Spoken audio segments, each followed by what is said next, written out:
Bonjour à tous, c'est l'heure de la rétro. Au sommaire de cette semaine, retour en images sur la 3e édition des 48 heures de la Résinée. Découverte également du projet Trois petits cochons, le futur bâtiment qui accueillera la nouvelle crèche de Prangin. L'image de la semaine, la voici, avec ses 5 noms et 2 abstentions. C'était quasiment un carton plein lors du dernier conseil communal de Gland concernant le préavis municipal qui consistait à acheter la parcelle dite du VVF. Notre plat de résistance sera le McDonald's, puisque en plateau, pro et anti-McDonald's s'affrontent pour donner leurs arguments. À Gland, le futur McDonald's divise. Les 2 pétitions pro et anti-McDonald's sont arrivées à leur terme. Chacune comptabilise plus de 500 signatures en plateau aujourd'hui. 2 membres du collectif de citoyens à l'origine de la pétition intitulée « Pour une alternative à McDonald's ». André Wurgler, bonjour. Merci d'être avec nous également Philippe Hausauer. Merci, bonjour. Merci d'être avec nous. Alors, tout d'abord, quel bilan est-ce que vous tirez de cette initiative et de votre récolte de signatures ? Alors, nous sommes contents parce que nous n'avons pas fait de récolte, par exemple, au marché, à la déchetterie, à la gare. C'est simplement autour de nous. Voilà, donc pour nous, c'est un bon résultat. Un très bon résultat, puisque ces signatures ont été recueillies rapidement, c'est ce que vous nous dites. Concrètement, qu'est-ce que vous lui reprochez à ce McDonald's ? Concrètement, ce qu'on lui reproche principalement, c'est l'engagement que la municipalité a pris pour défendre ce projet. On pense que ce n'est pas le rôle de la municipalité de s'engager pareillement pour ce projet. Et on reproche vraiment à Gilles Davoine que ce soit lui, comme il l'a dit dans les médias, et ses services qui ont vraiment démarché McDo et qui les a mis en contact avec le propriétaire pour qu'ils viennent s'installer. Franchement, ce n'est pas le rôle de la municipalité de s'engager dans cette voie-là pour une multinationale américaine. Donc si je vous comprends bien, vous êtes d'accord que McDonald's soit là, mais vous n'êtes pas d'accord avec la démarche de la municipalité. Il y a une nuance. Oui, il y a une nuance. Disons qu'il est vrai que notre pétition, elle va dans le sens que la municipalité fasse des propositions pour des projets locaux et régionaux. Elle n'est pas en opposition totale à McDonald's. Bien sûr que on n'est pas vraiment d'accord avec le principe et même pas du tout d'accord, surtout avec le McDrive, qui va générer un trafic important. Et quant à la nourriture qui est servie dans ce restaurant, on peut quand même dire que au niveau de la diététique, ça laisse quand même un peu songeur, on va dire. Quelques éléments donc quand même contre ce McDonald's. André Wurgler, je crois que vous êtes quand même un peu plus réticent que ça. C'est-à-dire que c'est un principe qui date du siècle passé. Maintenant, donc, selon vous, McDonald's est has-been. Oui. Vieux jeu. C'est genre, oui. Ouais. Parce qu'aujourd'hui, on parle beaucoup de réchauffement climatique. On parle de pollution, de déchets qu'il faut éviter, et c'est exactement tout ce que fait une société comme celle-ci. Donc pour nous, une alternative, ce serait plutôt quelque chose de plus naturel et de local. Il y a beaucoup de commerces locaux, il faut les favoriser, et la municipalité devrait plutôt défendre les commerces locaux plutôt qu'une multinationale. Jeudi dernier, l'interpellation de Pascal Cholet et ses consorts a reçu une réponse municipale lors du conseil communal. Voici le résumé en compagnie du municipal en charge de la promotion économique, Gilles Davoine. Le totem, il parlait de 18 mètres, effectivement c'est une erreur, c'était resté comme ça dans l'enquête, mais nous avions déjà, avant même l'interpellation, agi pour dire à McDonald's qu'effectivement c'était pas possible, que ça peut être que 6 mètres maximum pour égalité de traitement par rapport aux autres enseignes. Au niveau de la circulation, on sait que ça ne représente que 500 véhicules ou 1000 véhicules, parce que c'est des allers-retours, il faut bien le dire, et normalement ils repartent, par jour sur une artère qui est pas du tout surchargée à toutes les heures, qui est surchargée à certaines heures et qui ne sont pas celle où le McDo va générer du trafic. Donc, ce n'est pas ça qui va générer un vrai problème. C'est d'autant que 1000 véhicules sur les 24 000 de l'avenue du Mont-Blanc, ce n'est pas non plus quelque chose de très important. Et puis enfin, le littering. McDonald's est la seule entreprise, en tout cas à ma connaissance, qui propose d'emblée une convention littering. Nous avons négocié avec eux, qui permet d'avoir 2 personnes chaque jour, 2 fois par jour, qui vont faire le tour notamment de la forêt environnante et puis d'un périmètre que nous avons nous-mêmes défini. À noter que la convention pourrait être renouvelée tous les 6 mois. Évidemment, des propos qui ont fait sourire quelque peu nos invités. André Wurgler, vous y étiez à ce conseil. Est-ce que vous êtes satisfait de cette réponse? Non, pas du tout. Parce qu'en fait, c'est comme souvent avec Gilles Dawan, ce sont des grands discours, mais avec peu de contenu réel. C'est un avocat, donc il sait causer, ça c'est évident, mais ça s'arrête là, malheureusement. Et d'ailleurs, il y a une grande contradiction, je ne sais pas si... J'ai l'impression que vous en faites quelque part une attaque personnelle. En partie, parce que c'est lui qui a mené ceci. Alors, bon, la municipalité agit de manière collégiale, c'est clair. Nous n'assistons pas aux séances de la municipalité, donc nous ne pouvons pas dire qui a appuyé ce projet, qui a dit non, ça c'est pas très bien. Mais on sait que lui, en tout cas, il a dit oui. Philippe Haussauer, je vous ai vu notamment réagir au niveau de la circulation. Oui, sur la circulation, franchement, on peut émettre quand même des critiques sur ce qui est dit, parce que déjà, les chiffres qui sont donnés sont souvent pas crédibles. Michael Rohrer a dit dans la presse qu'il n'y avait que 8000 véhicules. Par contre, Thierry Genoux a dit sur votre plateau, il n'y a pas si longtemps, qu'il y avait 18 000 véhicules sur le bas de l'avenue du Mont-Blanc. On a, dans l'opposition à la mise à l'enquête, un dossier, je crois, assez clair de l'association ATE, qui dit que ce genre de commerce qui vient développer le trafic n'est pas du tout en adéquation avec le plan directeur régional. Donc les discours sont assez incohérents, je dois dire, et le trafic sera certainement la principale problématique, sans parler, si vous voulez bien qu'on aborde ce sujet, de la mobilité douce pour accéder à cet endroit. L'ATE, Association des transports et environnement, sachant tout de même que McDonald's essaye de faire un pas en faveur des Glandois, notamment de mettre en place un certain ramassage de déchets, s'occuper du littering. Est-ce que ça ne vous convainc pas? C'est-à-dire que ceux qui viennent au restaurant vont laisser leurs déchets au restaurant. C'est ceux du drive qui vont les mettre ailleurs. Et ce ne sera pas dans le petit... Ce sera quelquefois autour du restaurant, mais ce sera souvent ailleurs. Déjà aujourd'hui, on trouve dans Gland des déchets de McDo. Donc il y en aura d'autant plus dans toute la région. Donc ce n'est pas dans un petit périmètre que cela est suffisant. Pour revenir au nom de votre pétition pour une alternative à McDonald's, concrètement, qu'est-ce que vous proposez comme alternative? Oui, voilà, donc je dirais à partir du moment où la municipalité fait des démarches pour faire venir des commerces, nous, on aimerait des lieux qui aient beaucoup plus de convivialité, des lieux de rencontre entre les gens de la population. Vous savez, on habite, je crois, André et moi, depuis très très longtemps à Gland, depuis les années 60, donc on connaît bien cette commune et on sait qu'elle a besoin qu'on lui donne de l'âme à Gland. Je crois que tout le monde le sait et je ne suis pas sûr qu'en faisant les démarches pour faire venir une multinationale américaine, ça aille dans le bon sens de ce que recherche la population. Donc notre pétition demande, et je pense que la municipalité peut le faire, de mettre en place des projets qui offrent plus de convivialité. Aujourd'hui, le projet est renvoyé au canton et s'il est conforme à la loi, l'exécutif n'aura pas d'autre choix que de donner son feu vert. Quelle sera la suite pour vous, André Wurgler? Alors le problème, c'est maintenant les oppositions. Elles devront être levées si vraiment ils estiment que le projet est correct. Or, dans la mise à l'enquête, il y a des erreurs. Donc nous pourrons toujours relever ces erreurs et aller plus loin s'il le faut. Jusqu'où est-ce que vous êtes prêt à aller? Alors ça, ben évidemment, on n'a pas les moyens d'une multinationale, ça on verra, mais il faut faire durer la chose pour montrer qu'il y a une opposition.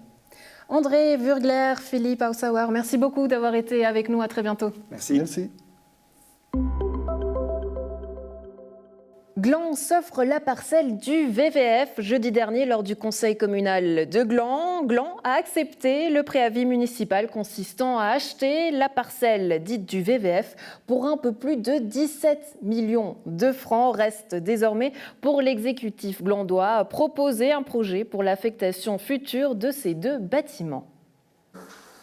Le conseil a suivi notre commission technique ainsi que la commission des finances sur cet achat que nous, commission technique, considérions comme une réelle opportunité, pas tellement par le fait que ça soit emblématique, que le bâtiment du VVF soit sur cette parcelle, mais surtout qu'on ait plus de 10 000 mètres carrés disponibles et 10 000 mètres qui peuvent être utilisés, construits. C'est une excellente nouvelle. Je pense que c'est un lieu qui va pouvoir permettre d'avoir des projets multiples et variés pour les dizaines d'années à venir et pour les générations futures aussi. C'est la possibilité d'avoir du terrain, donc de pouvoir faire des projets à nous. La commission des finances était unanime pour dire qu'il fallait l'acheter.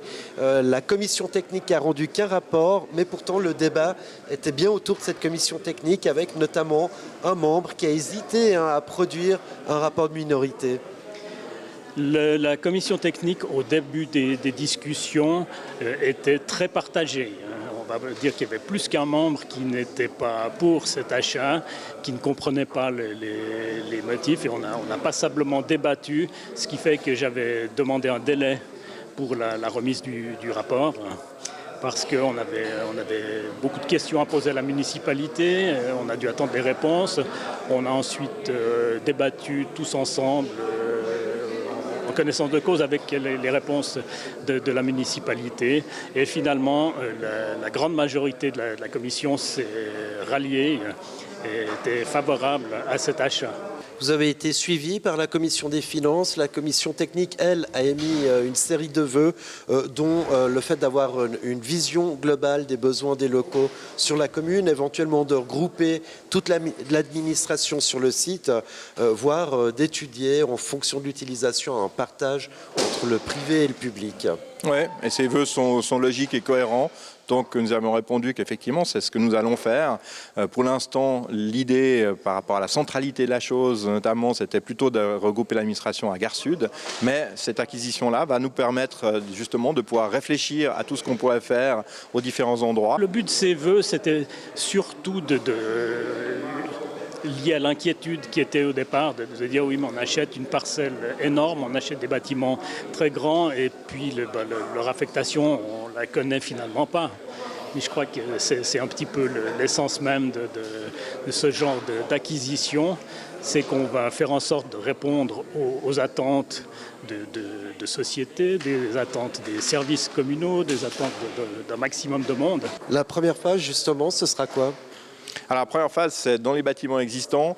Dans le petit bâtiment en dessous de celui qu'on voit bien depuis la route, il y a un petit bâtiment où là, on aimerait pouvoir mettre une crèche. C'est faisable assez vite et puis on a toujours besoin de crèche ici à Gland. Et puis dans l'autre bâtiment, on parlait justement d'une bibliothèque, d'un café-restaurant avec une petite scène ouverte dans l'auditoire qu'il y a. Ça serait vraiment une petite scène ouverte pour une trentaine de personnes dans le public, et ça, il n'y a pas tellement finalement de ces scènes-là. Faire aussi justement via la promotion économique, c'est aussi mon dicaster, des coworking, une maison des associations, et éventuellement ce genre de choses qui demandent aussi moins de travaux. C'est intéressant d'avoir ces éléments-là. Donc c'est un petit peu ça les projets de base dans ces bâtiments existants.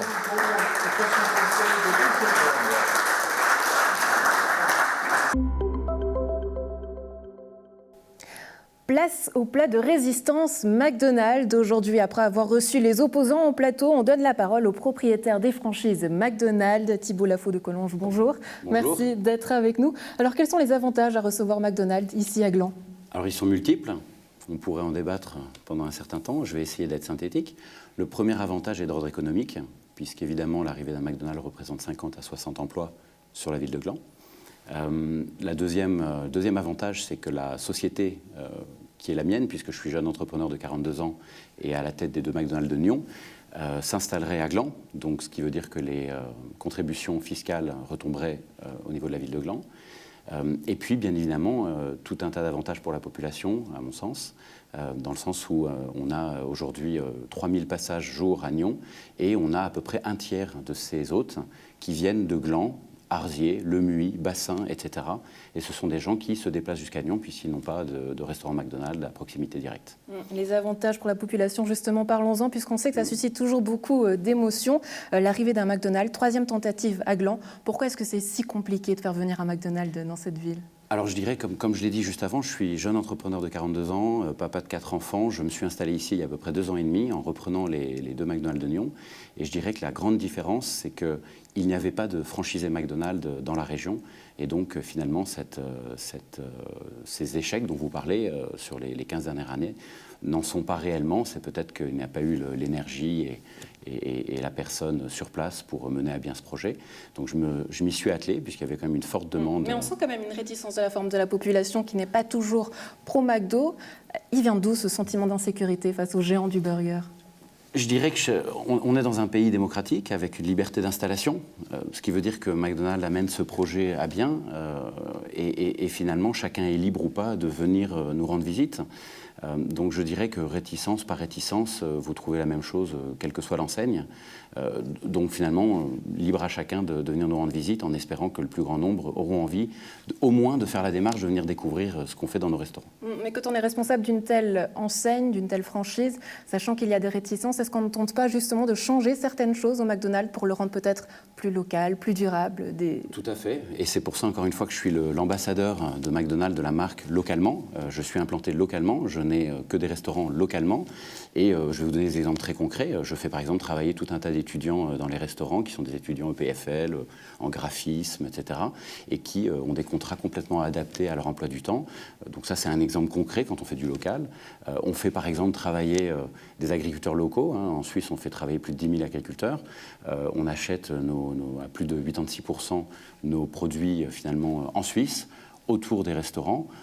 La viande de bœuf vient de Suisse, essentiellement, à 90%. Je pourrais développer longtemps, mais tous les acteurs qui nous permettent de servir nos hôtes sont locaux. Et moi-même, j'habite au Muy, donc au-dessus, je dirais, des restaurants McDonald's de Nyon et j'espère de Gland. La question centrale, c'est est-ce que la municipalité qui vous a invité à venir à Gland ? Alors pas du tout. J'ai lu effectivement et entendu beaucoup de choses à ce sujet. Ça n'est pas du tout le cas. C'est un projet personnel que j'ai mené, puisque nous avons eu une très forte croissance sur la ville de Nyon, et puis une demande des habitants du bassin de population glandois, si bien que l'idée a germé depuis 2 ans et demi. Et c'est moi l'année dernière qui ai effectué la démarche d'aller rechercher des terrains et des opportunités sur la région de Gland. Il y a eu des opportunités à Vic, à Gland, et puis la meilleure opportunité a été finalement au niveau du bowling, puisque là on ne gêne personne, donc on est loin des habitations, donc d'un point de vue trafic, etc., nous ne pouvons pas gêner la population glandoise, et surtout parce que nous allons là créer un pôle d'attractivité pour les jeunes et pour les autres qui voudront nous rendre visite formidable, avec la boutique Cyclissimo, avec le bowling de Gland, etc. Le trafic, vous avez mis le doigt dessus, justement, on en parlera d'ici quelques instants. Jeudi dernier, lors du Conseil communal, la réponse à l'interpellation de M. Cholet, mais aussi plusieurs réactions dans la salle, dont celle du conseiller communal, Patrick Mesmer. Bien évidemment, ça n'est pas un combat contre la liberté du commerce, ce n'est pas le rôle d'un conseil communal, mais c'est surtout une crainte, une peur devant cette rue du Mont-Blanc qui va être complètement saturée. On est devant plein d'incertitudes. Quartier de la Combe va ramener plus de 1000 habitants. Il y a un carrefour dont le problème n'est toujours pas résolu. On nous annonce une tour avec 1700 habitants à côté. C'est déjà saturé. Il nous faut des réponses, il nous faut d'autres solutions. On a surtout besoin d'être rassurés. Et sans parler des dégâts dus à la pollution, le ramassage des détritus, etc. Nous sommes très inquiets, raison pour laquelle je ne peux accepter cette solution-là. Et nous sommes plus de 500 signataires à refuser ce principe même. C'est une cité de l'énergie, on fait attention, on n'encourage en tout cas pas les problèmes, les questions de diététique, on ne tient pas compte des récents événements où on cherche à aider le commerce local, voire même le restaurant du coin, tout est en train de disparaître. Il faut quand même que l'histoire du Covid nous laisse quelque chose et nous apprenne quelque chose. Et j'ai peur qu'on n'ait rien compris. Est-ce que vous avez l'impression de prendre la place de quelqu'un, d'un commerce local, justement, qui aujourd'hui en a besoin suite à ce problème lié au Covid ? Alors pas du tout, parce que j'entends l'interpellation de M. Mesmer et je pense que c'est encore une fois la question du verre à moitié plein et à moitié vide. Je comprends que les gens aient des craintes, c'est tout à fait légitime. Maintenant, moi je vois une ville de Gland qui est en pleine croissance, qui est en plein développement, une attractivité qui est de plus en plus forte, une demande forte des gens d'avoir des activités, le bowling par exemple qui s'est réinventé récemment, la boutique Cyclissimo qui s'est installée, qui marche très bien, et puis finalement nous arrivons là-dessus. Alors maintenant il y a 2 points je pense auxquels il est important de répondre. Le trafic. Le trafic. Alors, encore une fois, route des Avouillons, grand nombre d'entreprises qui s'installent à Gland, qui souhaitent s'y installer avec des mises à l'enquête en cours. Donc, de toute façon, nous serons partisans des solutions. Hein. On est là pour en trouver avec la municipalité. Il y a eu un certain nombre de points mentionnés quant à l'étude, qui est totalement indépendante, réalisée par un grand cabinet à Yverdon-les-Bains. On vous pose la question, hein, parce que, en fait, qui paye commande, donc on se pose la question de l'impartialité de cette étude, au fait. Alors, elle n'a pas été aux frais du contribuable, c'est la première chose. C'est une étude qui a été payée par McDonald's, mais auprès d'un cabinet totalement indépendant, et qui rend des conclusions totalement indépendantes. McDonald's ne s'amuserait pas. Est-ce que le client oserait vraiment aller à l'encontre de McDonald's, sachant que c'est McDonald's qui l'a payé cette étude ? Alors, je pense que il y a une transparence totale là-dessus, ça ne pose aucun souci. L'étude a été transmise à la municipalité, qui de droit peut y avoir accès. Là-dessus, je ne pense pas que ça soit du tout un débat ni un souci. Je pense qu'au contraire, cette étude, si elle avait donné des résultats négatifs, aurait fait que nous ne serions pas allés plus loin sur ce projet. Et donc là, on se rend compte que nous ne sommes pas du tout sur les créneaux horaires des pics de circulation sur l'avenue du Mont-Blanc, et nous sommes sur le bas de l'avenue qui n'a finalement que très peu de passages. Et je tiens à préciser qu'une étude comme celle-là est très technique, avec des instruments de mesure qui ont été mis en place, ce qui veut dire qu'il y a eu des appareils de calcul, de mesure, ça a été fait sur plus d'une semaine, à la rentrée scolaire, donc c'est quelque chose de quand même très sérieux. On a entendu dire que ce serait le plus gros drive de la région, c'est vrai ? Alors de la région, de la côte, certainement. Maintenant, il y a le drive de Crissier qui est beaucoup plus important. Vous avez celui de Mérin. Donc ça dépendra de nos hôtes, et j'espère que nos hôtes feront que ce sera le plus gros drive de la région. Une autre inquiétude, c'est concernant les déchets. Une convention est établie avec la municipalité. À quoi est-ce que vous vous êtes engagé ? Alors, tout d'abord, ces conventions, elles existent partout. Il n'y a pas un restaurant McDonald's en Europe, je ne m'étendrai pas au-delà de l'Europe parce que je ne maîtrise pas le sujet, qui ne pratique pas le ramassage des déchets de manière volontaire. Comme vous le savez, ce n'est pas nous qui jetons ces déchets, on fait face à l'incivilité que nous observons aujourd'hui. Ceci étant dit, nous prenons les devants, et ça veut dire que cela ait été demandé ou pas, avec nos employés, nous faisons la démarche 2 fois par jour, matin, après-midi, de faire le tour des rues avoisinantes sur un périmètre de plus d'1 kilomètre et d'aller ramasser de manière proactive ces déchets. Ça, c'est la première chose. Deuxième chose, on va installer 16 poubelles à nos frais dans le périmètre de 1 à 2 km autour du restaurant de Gland. Et puis, sur la parcelle privée, il y aura 7 poubelles sur le parking qui sont relevées toute la journée. Voilà. Dernière question, on avait entendu Gilles Davoine dire cette fameuse phrase « Une ville sans McDo ne peut pas être... Une ville sans McDo ne peut pas être une ville ». Est-ce que j'imagine que vous êtes d'accord avec ça ? Alors, je suis d'accord et pas d'accord. C'est-à-dire qu'aujourd'hui, quand vous voyez l'impact positif de la réouverture des McDonald's en mai dernier, vous pouvez effectivement vous poser la question. Il semble que McDonald's fasse partie de la vie des citoyens suisses et que finalement notre marque et nos petits moments de plaisir avec les hamburgers que nous servons aient manqué à une grande partie de la population. Voilà ce que je pourrais dire. Thibault Lafaute-Collonges, propriétaire des franchises de McDonald's, merci beaucoup d'avoir répondu à nos questions. Et merci de m'avoir reçu. Une maison en bois et en paille pour la nouvelle crèche de Prangin. Vendredi dernier, la municipalité présentait à la population le projet du bâtiment qui accueillera la future crèche de Prangin sur le site des Morettes. Le jury a désigné le projet 3 petits cochons, lauréat du concours d'architecture. La commune de Prangin présente aujourd'hui le projet lauréat du concours d'architecture nommé Crèche Prangin. Qu'est-ce qui a fait que le jury, dont vous faisiez partie, a choisi ce projet plutôt qu'un autre ? Nous avions beaucoup de projets de valeur. Aujourd'hui sont exposés dans cette salle une 60aine de projets. À la fin de toutes les délibérations, nous étions arrivés avec 7 projets, dont celui-là qui est le lauréat. Je peux vous dire que les discussions étaient animées. Les critères qui pour nous étaient décisifs, il y en avait plusieurs. Il y avait d'une part l'implantation dans le territoire, le fait que ça s'intègre bien avec le bâti existant. Il y avait le respect du programme que nous avions établi pour la crèche et pour le restaurant scolaire. Il y avait aussi l'économie des moyens, les matériaux utilisés. Et tout cet ensemble de critères ont fait que finalement notre choix s'est porté sur les 3 petits cochons. Combien d'enfants pourront bénéficier de ces centres d'accueil, de cette crèche et de ce restaurant scolaire ? Aujourd'hui, donc 44 places pour la crèche, 44 places pour Prangin, ça signifie environ un potentiel d'accueil de 92 enfants par semaine. Et puis pour le restaurant scolaire, 60 places. Ici, le site où nous nous trouvons, avec d'une part l'école et l'UAPE qui ont été ouverts en 2014. Nous avons ici le projet de la future crèche avec le restaurant scolaire. Derrière, nous avons des habitations. Tout autour, nous avons des habitations. Et on voit la crèche qui est très proche de ces habitations. Alors est-ce que vous n'avez pas peur que ça pose un peu problème, qu'il y ait certaines oppositions ? Alors, nous ferons tout pour que les préoccupations des habitants soient prises en compte. Et certainement, il y aura des discussions avant que le projet n'avance trop. Ce qui a fait pencher la balance aussi pour ce projet-là, c'est les matériaux qui sont utilisés pour la construction de ce bâtiment, des matériaux respectueux de l'environnement. Est-ce que vous pouvez m'en dire un petit peu plus ?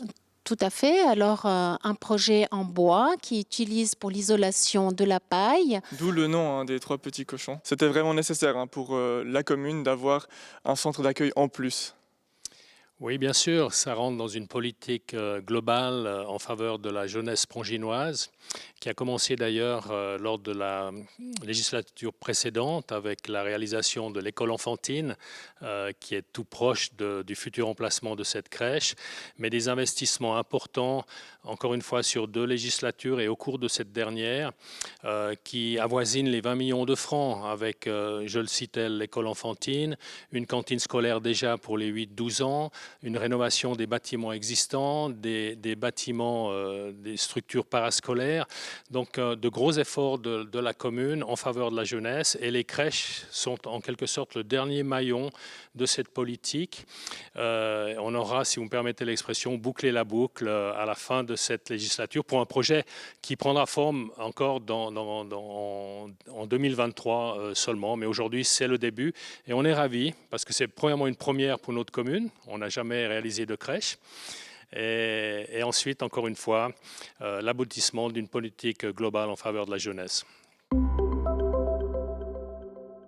Ce week-end s'est tenue la 3e édition des 48 heures de la résinée, organisée par l'association Les Amis de Saint-Sergue. La manifestation accueillait notamment 2 cuisiniers qui auraient dû participer à la Coupe du Monde de la résinée. Natacha Delu et Jérôme Perrier nous livrent tous leurs secrets pour réaliser la meilleure des résinées. L'association des Amis de Saint-Sergue organisait ce week-end les 48 heures de la résinée. Il s'agissait de la 3e édition. Quel est le concept de cet événement ?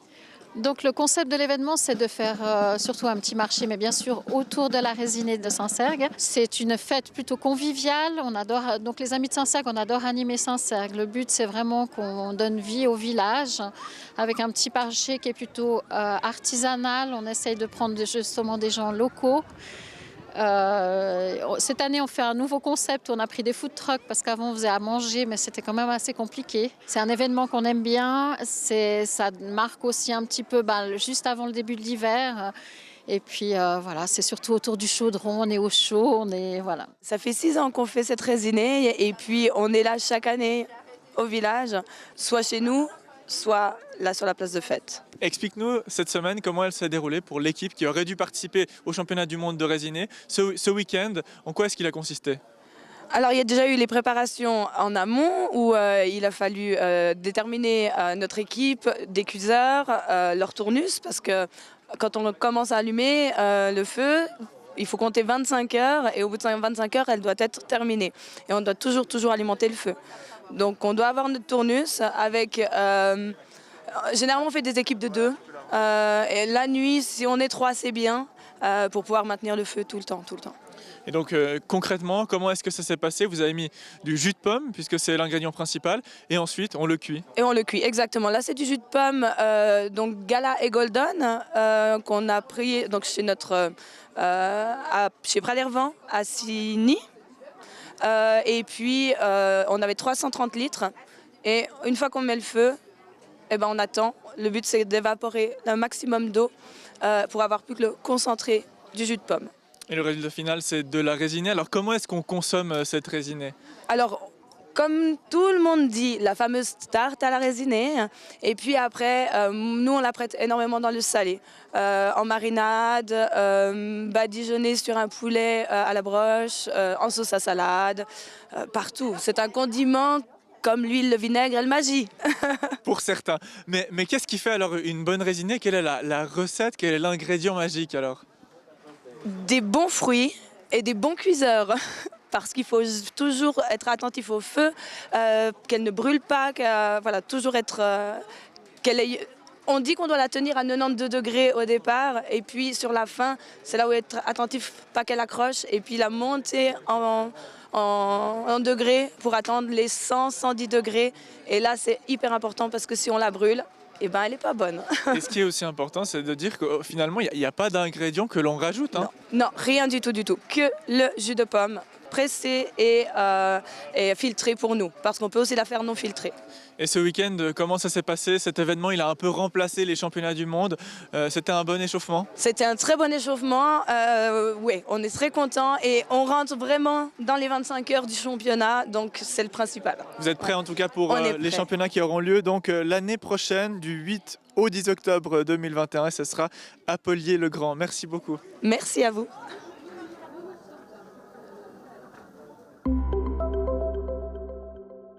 C'est tout pour la rétrospective de la semaine. La semaine suivante, ce sera vacances pour la rédaction de Nyon Région Télévision. Quant à vous, excellentes vacances si vous en avez. On se retrouve à partir du lundi 26 octobre.